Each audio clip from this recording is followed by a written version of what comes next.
If you enjoy my podcast, then please subscribe, give it a rating, and share it with other musicians. I also host another podcast, the Mike Del Ferro podcast, with travel stories, interviews with wonderful people, and more. You will find it on Spotify and all other podcast platforms, or via my website, mikedelferro.com.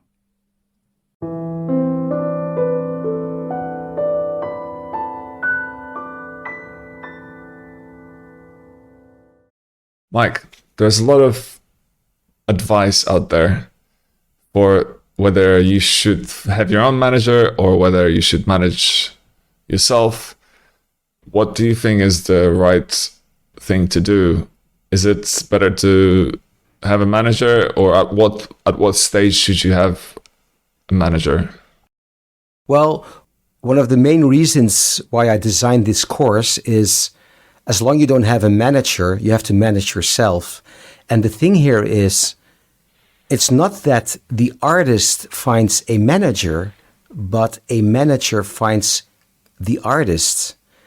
Because only if you are established enough to play at venues where people will actually come and pay a ticket and come and listen to your music, only then you're kind of interesting for promoters to be booked. And until that point, you have to do it yourself. And when a manager kind of discovers you and go like, oh, this is an interesting artist, I would like to book this artist, then it will happen. So you have to be patient here and self-supporting. Another question you can ask yourself here is, a manager usually charges 15, 20, or even 25% commission. You can ask yourself, how much is 20% from zero if there is no money to play with? You see, so for a manager, it's discouraging to start booking you unless you're established. So you really have to do it yourself.